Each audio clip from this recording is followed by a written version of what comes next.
Okay, go ahead. Awesome. Okay, so welcome everybody. For those of you that joined in last month and are back, thank you for coming back. For everyone new, what we do here is we invite readers from anywhere, all over the world, to read their own personal works. That's the one thing rule that we have here. As long as the work is original, you can read whatever you want. Poetry, something from your books, a short story, a letter, even anything that you want. So we had such a great time last month, so we hope that we have a good time this month. And like I said, Shannon's not available to be here this evening, so you're stuck with me, unfortunately. But no, I'm just kidding. Anyways, we have 4 readers this evening. We have Michael Williams, Jenn Seager, Daniel Ostapuk, and Lily Luchesi. So welcome and thank you for joining us. Our first reader tonight is Michael Williams. And before we get started, we wanted to announce, if Shannon was here, Shannon and I wanted to announce that Michael is joining our team as a permanent resident reader. So welcome and thank you. We're really happy to have you join our team. He's Thank you. Been very enthusiastic and has helped us with some of the promotions and making the ads and everything. So we're really happy to have you help us out and work the technology. Thanks, Joanne. Thank you. So Michael read with us last month as well. So I'm going to let you, instead of reading your bio, why don't you tell us about it yourself? And before we get started on that, if everyone who's not on mute can mute while the readers are reading. After each reader reads, we'll have some question and answer. So if you have a question, you can unmute yourself and ask the question or whatever, but just so when everyone's reading, so there's no feedback, would be great. Thanks. So Michael, tell us about yourself.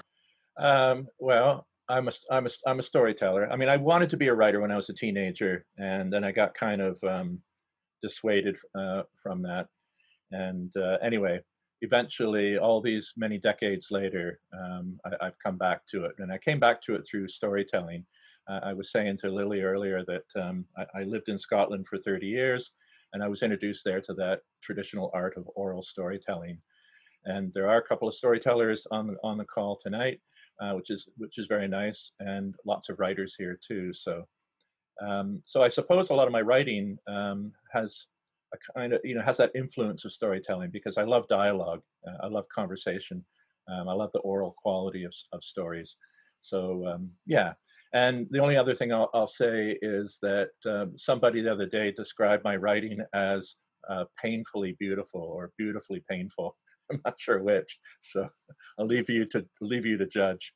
It might just be painful, it might not be beautiful at all. So yeah, so this is a story. I can just say that I work a lot with older people. I work around, in part, I work a lot with kind of getting people to talk about death and dying and grief. And so I work a lot with elderly folk, and I did a project, a story creative writing project not too long ago here in Hamilton with older folk who had been identified as experiencing social isolation and loneliness. So that's a little bit kind of, I think, what maybe inspired this story. So it goes like this. I'm sorry, ma'am, your credit card has been declined. The young barista smiled at the woman and waited. The woman guffawed, made the usual protests, and began to root around in her purse. Seeing her plight, I stepped forward and indicated to the young man that he could put the coffee on my bill. You don't have to do that, the woman said, blushing. I'm sure I have some change in the bottom of my purse. Oh, I'm sure you do, I said, smiling. It's just a coffee. Please, accept my offer. But let me repay you, she said, moving to the side as I stepped up to swipe my card. Really, it's fine, I replied, glancing at her. Oh, she had such pretty eyes. After all, isn't it better to give than to receive? She smiled back at me. Oh, such a beautiful smile. Yes, I suppose so. Thank you, she said. While we stood at the end of the counter waiting for our coffees, we introduced ourselves. Her name was Sarah. and the baby she had strapped to her chest in a snuggly was Christopher. I took the liberty of inviting Sarah to join me. Just for a few minutes, she explained. I'm waiting for someone. We sat down and I opened the conversation. So, Christopher. Now there's a powerful name. Is it? Sarah said, taking a sip of coffee, her eyes glancing around the room. For a moment, she reminded me of one of those gazelles you see on documentaries, watching out for predators. Yes, the early Christians coined it. It means Christ bearer, a metaphor to indicate that they carried Christ in their hearts. Oh, that's interesting, Sarah said. But I named him after my father. He wasn't very religious, but he was a decent man. I smiled and took a sip from my mug. I noted her use of past tense and assumed that her father was dead, but I refrained from inquiring further and stuck to the subject. Yes, and from what I recall, those Christians even invented a Saint Christopher, who became the patron saint of travelers. Sarah murmured, but she clearly was more interested in the imminent arrival of someone than early Christianity. I'm sorry, I'm bothering you, I said, shifting a little uncomfortably in my seat. No, no, it's very interesting. Are you a minister or something? I chuckled. No, no, not at all. Just some dusty old stories from my school days. Are you retired? Her question surprised me. What, do I look that old? Sarah reached across and laid her palm on my arm. No, no, I'm sorry. I didn't mean to pry. Truth was, I was attracted to Sarah. I estimated her to be in her early 30s. She was beautiful, short blonde hair that gave her a sort of pixie appearance, fair skin with a spray of freckles across her cheeks, greeny blue eyes. No, no, you're not prying, I said. I like it when people are straightforward. Saves a lot of time, don't you think? Her hand still lay on my arm. I could feel its warmth through my jacket. It was only when I looked down at it that she pulled it back. She went on saying she agreed with me and wished that more people were honest instead of lying all the time. Hmm. Sounds like you're speaking from experience, I said, venturing a little more deeply. You could say that, she replied, staring at me. I thought she was about to say something else, but she stopped and picked up her mug, peering at me over the rim. I admit, I was losing myself in those pools of aquamarine. I wanted to reach out and touch her hand, but just then the baby began to stir and Sarah lowered her head and cooed to her son. During this lull in our conversation, I drank my coffee and looked about. The shop was full. Students with their laptops tapping away, couples on their cell phones, and several old folks sitting alone. So, do you have children? Sarah asked, returning her attention to me. No, I don't, I replied. I certainly would have liked to have been a father. I bet you would have been a good one, Sarah said, revealing laughter lines around her eyes, her mouth opening, revealing the tip of her tongue. I thanked her for the compliment. I imagined giving her a hug right there and then, but that would have been so inappropriate. Old man, young woman. Suddenly the coffee wasn't tasting so good. My stomach churned. I should have had lunch. Are you here to meet a friend? I said, quickly, changing the subject. Yeah, I think so. He should have been here 10 minutes ago. Sarah surveyed the surroundings again, just in case, and then laughed. Unless I'm in the wrong place. She reached down into her purse and pulled out a letter and opened it up. She flipped the top page to read the bottom of the next. Yeah, Starbucks. And then she looked at me and asked, This is the only Starbucks around here, right? Well, there is another one at the far end of the mall, I pointed out. Oh my God, I thought I knew this place, Sarah exclaimed, rising from the table and grabbing her purse. I'm really sorry. It was nice meeting you. Just like that, she was gone. I pondered following her, curious about who she was meeting. Who was this man who had drawn her away from me? But I didn't. At least, not right away. I waited a few minutes, took another sip of coffee, and then got up and meandered out of the cafe into the thrum of the mall, filled with shoppers going to and fro, chasing their own fantasies. And just as I passed the artificial clock tower in the mall courtyard, it struck 3. Ah, For whom the bell tolls, I muttered to myself, it tolls for thee. The detritus of school days washing up on the shores of my memory. Was it a sign? I stopped. In the window to my right, mannequin sirens in lingerie stretched alluringly. Suddenly I became aware that from above, wafting strains of music, a familiar tune. That old black magic has me in its spell, that old black magic that you weave so well. Was this a poignant reminder, a warning perhaps, that I was nothing more than a desperate, lonely old man pattering along, caught in a spell, about to crash on the rocks of despair? Or was I the gentleman of old who might still dance his way into a pixie's heart? What had I to lose? Besides, I'd be back here tomorrow. After all, for the price of a coffee, I could dream again and again and again. That was amazing. I love that so much. Is that published anywhere? No, no, no. In fact, I actually just wrote that for tonight. Oh my goodness. I love So, that. That's perfect. That's like exactly what Starbucks is like. mm, I absolutely love that. Thank you so much. That was wonderful. Does anyone have any questions for Michael? No, but I just want to say that was awesome. That I was can't believe you wrote that just for tonight. Oh my well, God. I mean, I started it earlier in the week. I didn't write it just today, Well, but still, I mean, that's pretty, wow. That was really good. I really enjoyed well, yeah, I think the secret to writing, I'm sure, all of you who write will agree that it's all about observation. I mean, it's hard now, of course, to go out and sit in cafes, and I suppose that's why I was thinking of a cafe, because I love going to cafes and observing people and watching, the little things going on between people and imagining, the relationships between people. And I think for me, that's where a lot of the stories come, is just sort of making up stuff about people. And sometimes I eavesdrop, I have to admit that. So if you're sitting near me in a cafe, you might want to keep your voices low, or you might end up in a story. Those make the best stories. I Yeah, love that. yeah.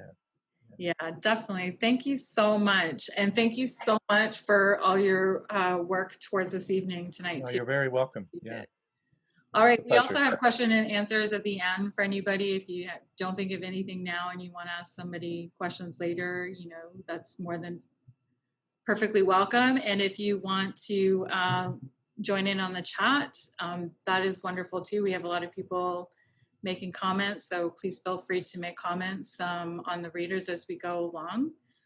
We welcome that very much. So thank you, Michael. You're welcome. And I just want to say that Hamilton is blessed with many creative writing groups, and one of them is the Hamilton Mountain Writers Guild. And you can Google them and find out about them. But they're a really good group, and they always welcome any writer, from around, not just Hamilton but the surrounding area, to come, and you get lots of support, and get a chance to read your stuff to folk. At the moment, we're meeting on Zoom, but there are a number of groups to suit different times that are convenient to you, and so on. That's great. So what are you working on anything right now? Yeah, well, I've got a few things working. The Guild they publish an anthology of short stories every year, and so I'm just sort of tidying up a story that I'd like to submit to the anthology for 2021. That's wonderful. So if anyone would like to get in contact with you, how can they reach you? What's the best way? They can, if you can remember my email, it's iamthestoryteller@gmail.com. Great. And you also have Instagram and Facebook? Yeah, I'm on Instagram and Facebook, Michael Williams Storyteller on Facebook. And you'll probably find the website. It's michaelwilliamsstoryteller.com as well. Awesome. Thank you so much. Yeah, you're welcome. We're going to move on to our second reader, which is Jenn Seeger, who's from Hamilton, Ontario. Jenn, when she's not working at her day job in academia, she writes, draws, and regales her triplets with bad puns and subpar dance moves. Her work has been published in the Feathertail Review, So to Speak Feminist Journal, Canadian Living, and the Mothering magazine. How are you, Jenn? I'm good. How are you? Good, thank you. What are you going to be reading for us tonight? Just a thing I wrote about my grandfather years ago that actually just got published in Hash Journal yesterday. Oh, congratulations. Yeah. So my my grandfather was an interesting man. A lot of neurotic sort of behavior. Sweet guy, but he had some wacky habits and ways of doing things. So I wrote a little guide on how to live your life like him, if that's something that you chose to do. That sounds great. So whenever you're ready, Okay, go ahead. hold on, I just have to find it. All right, so the Dimwit's Guide to Living Like My Grandfather. 1. Cut your toenails with tin snips, no more than 3 times a year. Better yet, have someone else do it for you. 2. Never call your wife by her given name. Refer to her as woman, or if decorum dictates, Joe. Nobody knows the Joe creation story. Feel free to make up your own. 3. Hold Sunday barbecues. You must only invite your closest drinking buddies and mutter curses at interlopers, including your wife who keeps you in cold drinks. Always fry onions in rancid oil on a Coleman stove, dropping ashes from your cigarette as you bitch about your boss. Note, extra points for authenticity if the foil tray of boiling oil blows off the stove in a gust of wind and lands on the gut of a shirtless, lounging, inebriated crony. 4. Slick your comb over with copious amounts of Vitalis. When you think you've used too much, you haven't used enough. Chain smoke so your white hair turns yellow. Wash hair only once a month and complain about it the entire time. Repeat process as directed. 5. Wear nothing but Western clothes. You must resemble a bona fide cowboy 7 days a week, regardless of the fact that you've never once ridden a horse. Be sure outfits are accessorized with snakeskin boots, spurs, string tie, collar points, 10-gallon hat, and a flashy silver belt buckle. Bonus points if the buckle has an 18-wheeler on it or incorporates turquoise. Listen to Red Sovine on 8-track. Light your home-rolled smokes with a palm-sized lighter shaped like a pistol. Pose for photos outside of your local diner with bowed legs and clenched fists. Scowl into the sun to look more intimidating. 6. Your 2 favorite meals must be liver and onions and buttered bread drowned in a pond of corn syrup. Spend a good half hour after you eat aggressively cleaning your teeth with your tongue. 7. Have woman soak your shorts, read white briefs, in a bucket of bleach each night. 8. Drive a silver Ford Fairmont. Trick it out with multiple useless fans situated behind the back seat and below the steering wheel. Sit inside your parked car for no less than 3 hours a day, operating said fans, and eavesdropping on emergency calls via your CB radio. Adopt the moniker of Diesel Doc to reflect your prowess as a large vehicle mechanic. 9. Become obsessed with paper products. Stock up on toilet paper and paper towels until the only remaining storage location is in the aforementioned Fairmont. Use paper towel 2-packs as pillows during family picnics, holiday dinners, and for comfort while searching your car's interior for additional fan installation locations. 10. Did I mention chain smoke? Because you must. Non-filtered, preferably.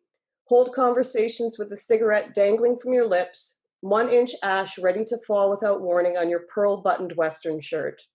Accuracy of characterization generated by butting cigarettes out between your calloused, yellowed thumb and pointer finger. 11. Threaten to jigmatize any of your grandson's friends who piss you off. Jigmatize, verb, to make a slit in one's scrotum, insert one's legs through said slit, and roll them through the town like a hoop. 12. Use a wide variety of sayings that make little to no sense. For example, Jesus, Jesus, and little Jesus. Why, you yellow-bellied pup? I just as soon stay than go. I'm sweating like a hen pulling rails. And let's dust him. 13. Be sure to mispronounce most of the words in your vocabulary, adding or deleting syllables depending on your mood. 14. Never let anyone sit in your lazy boy, especially not the cat. 15. Insist on calling your cat Muggy even though that's not his name. Chase him with a vacuum as punishment for doing regular cat things. Note, this is the only occasion during which you should touch the vacuum. 16. Always smell a bit like sulfur, but not too much. Striking the right balance between scent and stench is crucial. Alternatively, douse yourself in Old Spice or English leather. 17. Rid yourself of phlegm with man-sized Kleenexes, except no substitute. Hack up nickel-sized chunks of yellow mucus and spit them into these not-made-for-women tissues. Staring at deposits before discarding will add authenticity. 18. Spend Fridays at the Legion playing cards and entering draws for turkeys. Stay into the evening to glower at the young folks singing karaoke. Use your cowboy stance to mark your territory and get served faster at the bar. 19. Religiously watch 1980s wrestling. Shout at the TV and leap periodically from your lazy boy in ferocious displays of disdain and disbelief. Threaten to jigmatize anyone who suggests the professional wrestling industry is a scripted scam. And finally, 20, show your grandchildren love and affection by calling them made-up, hyphenated names that are sure to mortify them in front of their friends.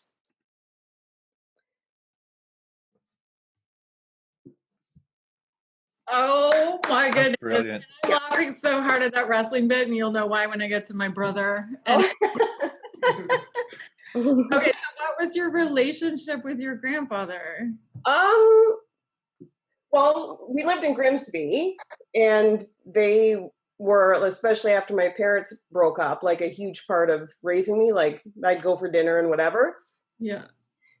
I wouldn't say we were especially close. Oh. He liked my brother a lot more than he liked me. He was sort of that kind of guy, but he was sweet and entertaining and a little bit weird, and I like that. I loved every second of that. I was dying, and I thought it was amazing. So thank you so much. You're welcome. Tears in my eyes just from that. I also wanted to ask you about the other works that you did that have been published. What were those works? Were they related to your, I don't know if, I don't think a lot of people know on here, but some of you might. Jenn has triplets. So was that related to your sons at all? The Mothering magazine article was, it was about breastfeeding because all of my boys were born with cleft lips and one had a cleft palate. So he was unable to nurse. So there was a lot of guilt and stuff associated with that. So that was that article. Then for Canadian Living, it was about life with triplets, basically.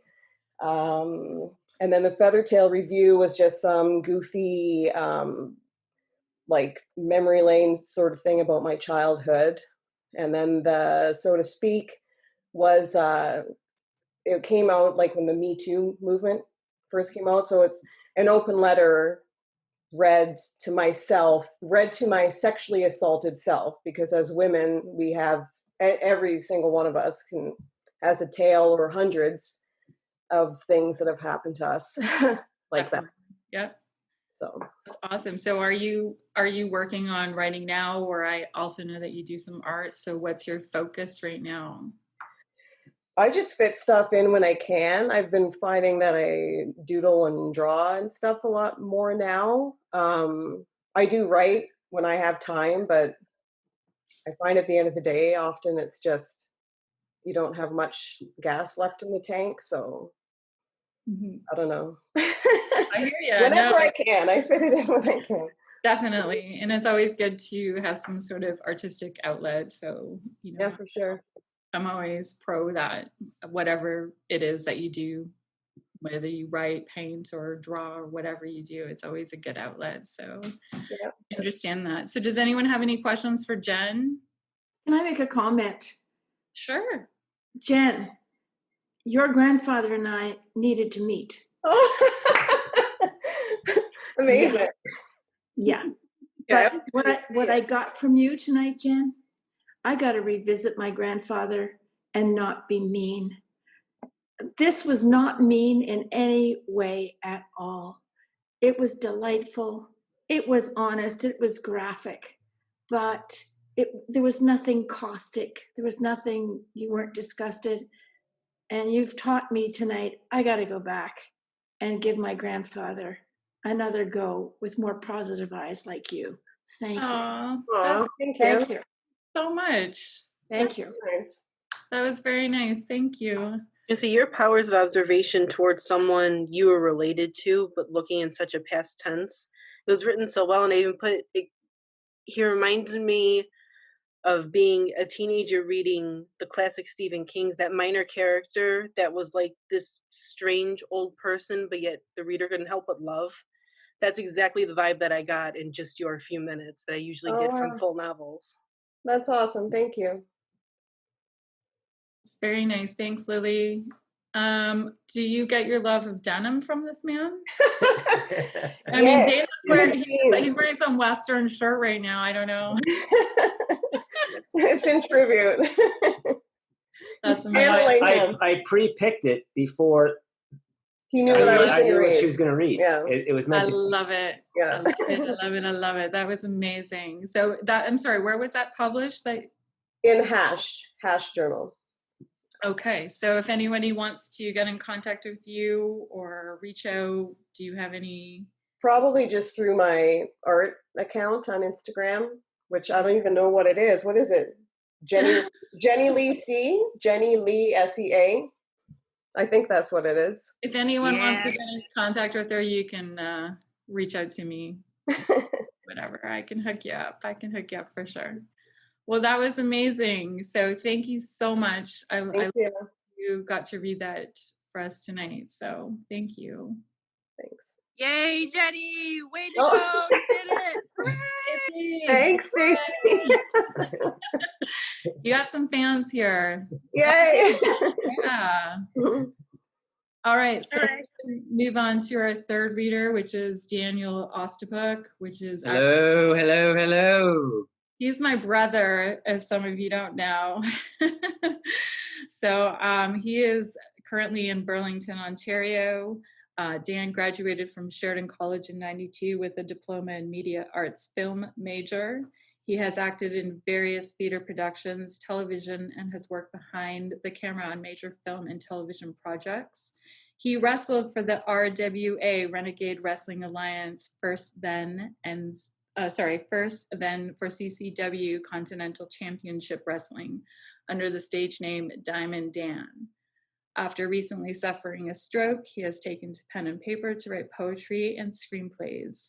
He's a doting cat dad, a daring soul, a dreamer, and most importantly, a survivor. So welcome, Dan. Thank you, thank you. This is pretty exciting for me. Yeah. I'm going so- to read off some poetry that I've been writing while I was convalescing from my stroke and dealing with the pandemic. Actually, though, I'm going to go back about 30 years. I came across a file of my old poetry, and while I was perusing it, this one thought came through my head all over and over, and that was, what was I on when I wrote all this stuff? But I did find one that I thought, hey, this isn't half bad. So I thought we'll go back over 30 years and, compare notes as to how I write then and how I write now. So this one is called The Thought. Once on a clear night, I sat watching the stars gather by, and like a bright light, I saw how they lit up the sky. I thought how space could be so vast, and about how little is known about ourselves, our past, our world. Just how much have we grown? Like sheep, we are held in a herd under those who have made the regulations, preventing us from soaring high like a bird. This is the price we pay for their revelations. Is there no escape from the law where the guilty is proven innocent? Is all that we have learned a fragment of reality twisted and bent? There is so much we don't understand, and without that missing link, how the mind wanders, I thought, as my hand reached for the bottle for another drink. So that was something I wrote over 30 years ago. So not bad for a start, I suppose. This next one is pretty straightforward. It deals with what I was feeling and going through as I was experiencing my stroke, and it is aptly named The Stroke. I remember that day so well, coming home from the store. The day was nice, cool, and crisp as I approached my apartment door. Pain shot through me like a hammer to my head. If I didn't do something soon, I knew I would end up dead. Somehow I dragged myself inside and closed the door, fumbled for my phone, curled up on the floor. I made the call for help, trying not to lose my shit, praying every sweating moment that this would not be it. My angels in uniform would surely soon arrive, giving me some hope that I would remain alive. I was immobile in bed, and for the next few days, poked, prodded, and questioned, my head in a deep haze. I've numbness on my right side and muscle atrophy as well. For someone active like me, it is a physical hell. I take my daily dose of pills, and I attend therapy. I exercise and stretch, hoping to feel ordinary. I've got a broken head and a damaged brain, and a longing sense of doubt that I'll just never be the same. So, yeah, that's, again, this next one is a little more lighthearted, I hope. Again, I wrote a lot of this stuff while I was, as I said, convalescing and dealing with this pandemic. And you all went through the pandemic. You know what it was like. Went a little stir crazy at times. So this was my way of venting or just getting things out in the open. And it was very cathartic and very enjoyable. Anyways, this one is called Apathy. I wish that I could say if I was happy or sad. I wish that I could say if I was good or bad. I wish that I could say if I was jolly or angry. I wish, but I really love my apathy. I wish that I could be weak or strong. I wish I could be right or wrong. I wish I could be sane or crazy. I wish, but I love my apathy. I wish that I could love or care. I wish that I could breathe fresh air. I wish that I could express freely. I wish, but I really love my apathy. I wish that I could be brave and bold. I wish that I could be hot and cold. I wish I could study more astrology. I wish, but I really love my apathy. I wish I could be handsome and smart. I wish I could be talented and produce art. I wish I could be an integral part of society. I wish, but I really love my apathy. I wish I could bring some hope. I wish that I could sit and mope. I wish that I could think of more to be. I wish, but I really just love my apathy. So, I don't know how much time do we got left here. Do I got time? How much? Do I got time for one, two more? All right, I'll just keep. You can go. Yeah, read two more. Do it. Awesome, awesome. Okay, this one is ironically when I wrote it, I kept thinking of Bon Jovi and that he should be singing this. It's like this Bon Jovi power ballad. And I'm not knocking Bon Jovi. I like Bon Jovi, but it was just one of those things that he kept popping into my head when I wrote this. So we'll see. Hope I didn't ruin it for you now by attaching Bon Jovi to this. It's called I Don't Want the Memory to Fade. I've been a fool for thinking I had it together. A chance to know, sorry, I'll start again. I've been a fool for thinking I had it together. A chance to get to know each other better. But life had other plans and I fell to the ground, and now you're no longer around. I don't want the memory of you to fade. For so long I've been afraid. I don't want the memory of you to fade, not until I say what I need to say. The words can never come out of my mouth, and then everything in my world went south. Time has separated you and I for so long. Do you even care that I'm gone? I don't want the memory of you to fade. For so long I've been afraid. I don't want the memory of you to fade, not until I say what I need to say. I don't know what to do or what my future may hold. Without you, my heart feels a little cold. Just spinning my wheels throughout the day, wondering how I could let you get away. I don't want the memory of you to fade. For so long I was so afraid. I don't want the memory of you to fade. Not until I say what I got to say. I can't go back and relive the past. Should have known my luck wouldn't last. I wake up each day wondering what I should do for the opportunity to once again hold you. I don't want the memory of you to fade. Most of my life being afraid. I don't want the memory of you to fade. Dispelling a little more each day. Okay. All right. This last one, we're gonna go fun. As it's an homage to my favorite wrestler of all time, the Diamond Dan-O. Sight to behold as he walks through the curtain, a thing of beauty, of this you can be certain. No one can match his talents, skills, or ego, the man known as the Diamond Dan-O. Like a surgeon when he is in the ring, simply flawless as he does his thing. One thing is certain when you watch him go, he is the man, he is the Diamond Dan-O. Now the world doesn't really need to be told that a diamond is best with a little gold, as all the ladies around surely know. That's why he's the Diamond Dan-O. A legacy that will last forever and ever, something that no one can ever sever. Always respected by friend and foe, he will always be the Diamond Dan-O. Ta-da! Awesome. Thank you. All right. Well, I got a little emotional there. Sorry when you That's were all right. some of that, but that was good. That's so a good thing. I know Emotions are that's a good thing. I love that you read tonight. So thank you. So I have some questions for you, just as your sister and just knowing you. Mm-hmm.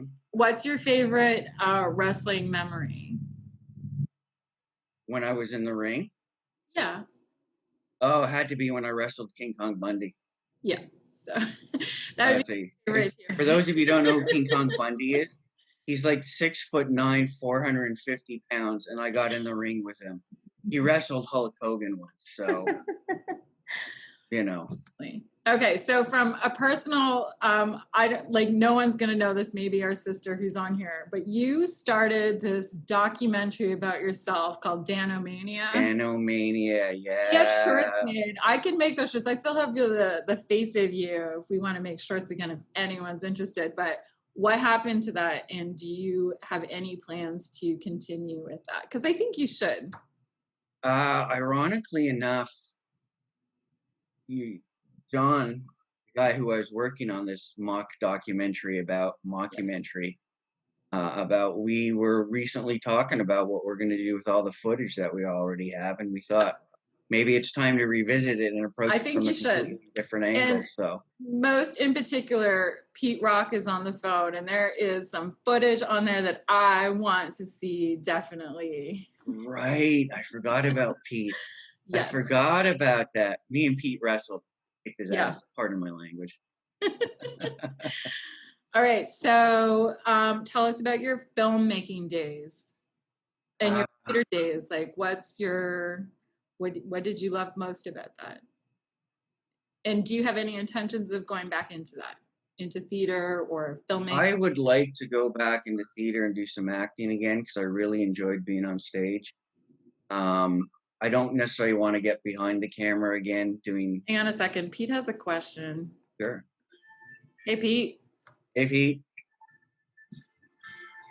Pete, you had your hands up. What's going on? No question. All right.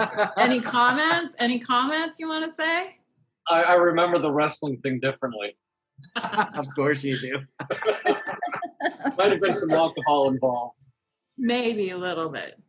But I would love to see that footage. So if you got it somewhere or John's got it, we'd love to see it, definitely. Yeah, it's out there somewhere. I have it somewhere. All right, sorry. So theater, yeah, you were really good at theater. So yeah, that was really good. So yeah, you should consider getting back into that for sure. Well, we'll see. It's a whole new world out there. You know, it's a whole new year coming up. So we'll see what happens. And how are you one day at a feeling time. now? Oh, I think Michael has a question for you. Yeah, Dan, I was curious about you bringing back your old self from 30 years ago and reading something. and it got me thinking, if what would that, older you, that younger you, actually, what if it could give you some advice to you now? What advice do you imagine it giving you? My younger self giving me advice? Yeah, yeah. Oh, jeez. My younger self would not be able to give me any good advice. Well, then what about the other way around? What would you say to your younger self now, given all the stuff you've been through? I would tell him, don't party so much. I did a lot of partying back in those days. I just say, don't party so much and put a little focus into your life. Find something you enjoy doing and do it. Would he have listened? Probably not. No. No, probably not. It would make a great book. It would make a great book. Your younger self telling your older self what to do. Yeah, really. You got two sisters here, so we know. You can't say anything. No, I can't. Well, your writing is really good. I know you do some screenwriting too, which is always good. I love doing that myself, so I probably get that from you. Definitely. But does anyone have any questions for Dan? Can I make a comment? Absolutely. Sure, absolutely. You got a deep well for a young fella. He's Thank not you. that young. Don't let him. Not that young, but thank you. Thank you. All right, so we're going to move on to our fourth reader and final reader of the evening. It's Lily Luchesi. She's from Chicago, Illinois. Lily Luchesi is the USA Today best-selling author of horror and urban fantasy fiction for teens and adults. She also co-runs Partners in Crime Book Services, where she offers editing, graphic design, and other services for authors and publishers. In her spare time, you can find her watching Supernatural, reading manga, and listening to loud rock music. All right, what are you reading for us tonight? First of all, thank you so much for having me. I'm excited to be here with I'm such excited wonderful to see writers. I realize now that I'm going to be reading something extraordinarily different. I'm going to be reading an excerpt of my latest release, which is urban fantasy, and it's called Holiday Hell. You can currently find it. It's in a box set called Holiday's Bite. And the scene that I'm going to be reading, my main characters, Angelica and Danny, are currently searching for a old goddess from Scotland, Bera, which Mr. Williams might actually know some of the lore, which is really cool. And during this, they've just had a breakthrough and they were trying to leave their Christmas shopping to go and figure out how to find her. So, yeah, and Dan, I thought you should know that you say excuse your language. You're going to have to excuse my character's language. Angelica grabbed her bags and walked at a brisk pace out the door of the shop into the general throng of the mall with Danny on her heels. As they exited the doors, Angelica was hit in the face with a mixture of wet snow and leaves. The force of the wind was so strong, thin cuts stung along her nose and cheeks. "Fuck," she cried, pushing Danny back inside. "Why did that look like a snow tornado?" Danny asked. He paused. "I can sense magic out there." "Is it her?" He shook his head. "It's not dark magic." A gust shook the entire mall and the lights flickered wildly. People ran for cover, thinking it was possibly an earthquake. Others stopped in place, looking around fearfully. Wind, snow, and ice buffeted the doors, causing them to swing open and shut with every burst. Angelica glanced outside the entrance and saw ice crystals forming on the glass, slowly connecting to beautiful patterns. It was about to be a disaster, and none of the humans noticed. She turned and cupped her hands around her mouth. "Everyone get inside a store and stay there till the storm stops." Most everyone listened. The wild weather outside was enough to make them believe they did need to take cover. Plus, in Chicago, you knew what to do in a tornado, even one that was made of snow. They did not all move in time, however. The extreme conditions caused the glass to explode, shards flying every which way, but especially straight ahead. Angelica and Danny covered their faces with their arms. She sustained a deep cut to the back of her hand, but it began to heal itself, leaving her skin and jacket sleeves sticky with cold, undead blood. Danny's parka caught most of the glass in its fluff. A few others were not as lucky. One man was down, glass embedded in his calf. Blood trickled onto the linoleum. Another woman lay on her back, gagging and gasping. Glass stuck out of her throat. Angelica knew there was no helping her. Blood soaked the ground in her blonde hair, while more bubbled up from her mouth, frothing at the lips. Her eyes were wide as blood most likely aspirated into her lungs. She gave a last gasping, ragged breath before she stilled, eyes forever staring up at the sparkly holiday directions suspended from the ceiling. Well, at least the color matches, Angelica thought idly, looking back to see what the hell was happening outside. Snow began to pile into the mall, walling off the stores near the door, a jewelry shop on one side and children's clothing on the other. Both were packed with people just trying to do some last-minute holiday shopping. Children shrieked and tried to run into the snow to escape. No, keep them inside, Danny called out to the parents. The snow won't kill you, but whoever sent it might. Outside, the snow continued to swirl, and Angelica watched as Danny zipped up his coat and wrapped the scarf around his mouth. Sharp, biting wind continued to flow, and she had a horrible realization. Her husband was mortal. He could need an amputation or possibly die from the cold. She was ready to tell him to run away when 3 shapes appeared within the snow, all different heights and sizes, and all walking through the tornado. It was a soft spring breeze. All 3 were female, clad in neutral grays and whites. Most magic wielders preferred bright colors. The earth tones were worn almost exclusively by elemental witches. Calyx's trio of witch bitches, she commented. What the fuck is your problem? The one in the center, an older woman with a bowl cut, stepped forward, a ball of swirling magic in our palm. Our goddess sends a message, Empress, she said with a titter. Hasn't she heard of a phone, Danny asked, voice muffled by the scarf. No one asked you, consort, another woman said, her lank hair riddled with fallen snowflakes. It was too cold inside the mall to even melt. She flicked her wrist, and 5 long, thin icicles flew through the air straight at Danny. Most his age were in no shape to dodge such quick projectiles, but since they were not dark magic, his abilities to avoid spells were of no use. Angelica cringed, but she needn't have worried. Using the snow on the ground as leverage, Danny ducked and slid, the final icicle missing him by a centimeter. They crashed into a display of diamonds, shattering glass and sending shrapnel everywhere. Angelica pulled out her weapon and shot at the lank-haired witch once in the shoulder, sending her to her knees in pain. The one thing about the covens, they were not a warrior species. While vampires and shifters were born to battle, most witches never saw combat and had no idea how to handle it. You 3 are in way over your heads, she told them. If you turn yourselves in without further fuss, maybe I won't kill you. Fat chance, said the final witch, one with fiery red curls. She held her hands before her and cast another spell. The air between her hands solidified into ice from the moisture, and she sent the spear at Angelica.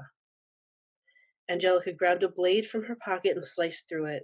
The razor-sharp edges split, and one side sent a nasty cut along her forearm through the already torn and bloody jacket. Undeterred by the pain, she shot twice, then a 3rd time. She was going for the final 2 bullets when the first witch cast something unintelligible. From the broken doors, long, bare branches came at her call, wrapping around Danny instead of Angelica. The woman must know who they both were, that Angelica would give up if Danny were at risk. But she didn't know the Empress very well. I'm going to stop there and hope that it entices some people to read and see what happens. That was amazing. Thank you so much. Thank you. Okay, so first of all, you made Danny like the character the same name as my brother, so he probably has like a huge head right now. But anyways, aside from jokes aside, but so why don't you tell us, like, do you have a series of books that you run continuously with characters, or why don't you tell us a bit about what you write? I do. The characters in this story, this is a standalone spin-off of the Paranormal Detective series, and that is 8 books. It's urban fantasy / horror with also police procedural mystery inserted, because those are the 3 genres that I love the most. And that's where these 2 characters come from, as well as a couple other minor characters that the readers will encounter. I completed the series last year, and it was such a wonderful but bittersweet moment at the same time. I spent 4 years of my life with these characters. And that's why I keep writing spin-offs, because not only do I love them, so do my readers. That's amazing. So where can people get copies of this book? Is it online or? Currently, I am in the process of getting paperbacks. You can find all of the books on Amazon Kindle, and they're also through Kindle Unlimited. That way they can hopefully reach some more readers who might not be able to afford, each individual book price. They can go through Kindle Unlimited and borrow like it's a library. Nice. Okay. And what are you working on now? I'm currently running a box set with multiple authors where it'll be a collection of novels all focused around witches, and I'm releasing it March 20th for the spring solstice, and it will stay up until the summer solstice. And my contribution is going to be my first attempt at high fantasy, placing King Arthur as the villain against Morgan Le Fay. So if anyone's familiar with the Arthurian legend, I'm taking those, I'm making them younger. Yeah, I see you nodding. It's a story I've been wanting to tell for a really long time because it kind of sort of ties into my other series, which is more modern, but I always wanted to tell it, so I'm finally getting the chance. So especially if you like, really for any of my books, if you like strong female characters, a lot of sarcasm, a lot of classic dark versus light, hopefully a lot of people will enjoy it. And you have a business that you run with your mom? Yes, you mentioned a little Partners in Crime Book Services. I've actually been editing, will be nearly a decade now. I started when I was 17 and stopped for a little while focusing on my writer career. My mother actually has 41 years of promotion experience. She started when she was 13 in the music industry, it's so funny that Dan was mentioning Bon Jovi. That was one of the bands she worked for. And my family worked for too, and my grandmother, so that's really cool. That's so we offer promotion, graphic design, newsletter management, social media management, of course, editing to indie authors and to publishing companies. Right. And so just a little history between me and Lily. I connected with her probably like 7 years ago now with my first book, my little book of random. She was my very first interviewer. She interviewed me about my first book. So we have some history, and her and her mom have always been extremely supportive of me and my writing. So I'm very grateful for both of you. And I wish Annie would show her face, because I would love to see you, but maybe we can connect some other time together and have it. Yeah, we'll have to. It's amazing. You just said it's been 7 years. Oh my God. So long, right? It's insane. But yeah, so she did my very first interview for my book, and it's crazy. And I can tell you weird stories how other people connected through that one simple interview, but that's for another day. Maybe. Oh yeah, I have to hear those then. You have to hear that. That's amazing. You were one of my favorite interviews too. When I was posting on the blog and reading through it, I'm like, this is just really cool. Yeah, we've been following each other and been supportive of each other's careers and stuff. I actually have your first book, so. Oh my God. I know. That first printing, it feels like forever ago. No, it's so crazy, but it is a small world, and you should never forget that, because you never know and who somebody else knows and how we're all connected somehow. So it's really cool. So does anyone have any questions for Lily? If you want to connect with her, or how to get her books, or any other questions, please feel free to speak up. Someone has to, oh, that's my hand. I thought someone had their hand up, but it's my little cursor. And for anyone who does want to find me, I'm super easy to find, because like Jen, I would not be remembering URLs if I use too many. You can just search my name, Twitter, Instagram, Facebook. I'm everywhere. Pinterest, I'm even on there. Are you on Amazon, did you say? Yes. Solely on Amazon. I do have some anthologies that I am in that are on, Barnes & Noble, of course, Kobo, Waterstones, if you're overseas. But from all of mine, it's all Amazon. That's wonderful. Anyone have any questions for any of our readers tonight, or just general comments, or, give a clap for everybody? Thank you. I saw Mr. Williams' comment about the Celtic mythology. Scottish mythology is so interesting to me. And I think I've inserted it into almost all of my books, especially when it has to do with magic. And I have a couple more coming up too that I have planned eventually. They're going to feature it as well. Lily, what first drew you to Celtic mythology? I am a little bit part Irish, but for Okay. some reason I actually felt more drawn to the Scottish side of it. Yeah. And if a lot of people will see if they go and find me online. Both my mother and myself are witches, Wiccan, however you would like to, but we don't follow the traditional religion.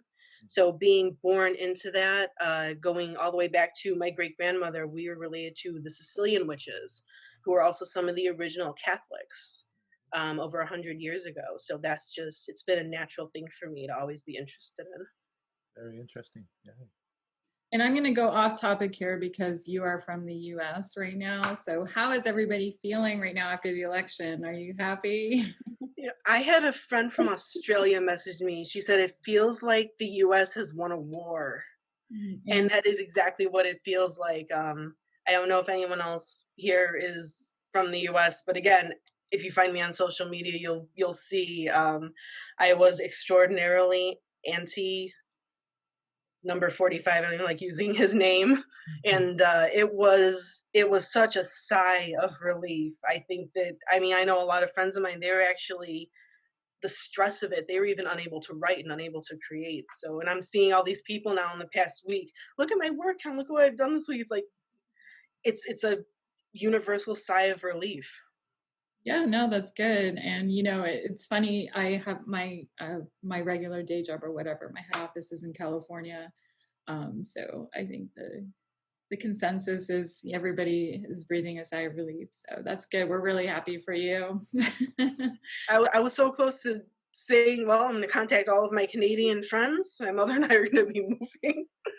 Hey, we'll take. That didn't have to happen. Hey, we said we'll swap you the ones. I'll take in the good ones from your end there.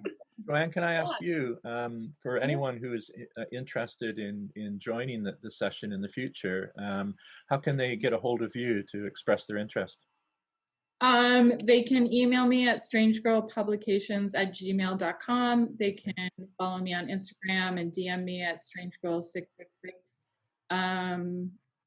Or whatever, if anyone's on here, they'll know how to connect with me. If you want to DM Michael, he can get in contact with me, or any of the readers. We'll all work together to help get in contact with anyone. So we'd love to have people come back. We made Michael a resident reader. So if anyone is feeling like they want to come back, our next session is going to be in January. So we're going to skip over December just because it's a little busy with the holidays and everything. So we're going to take a little break and resume in January. We'll let you know the date.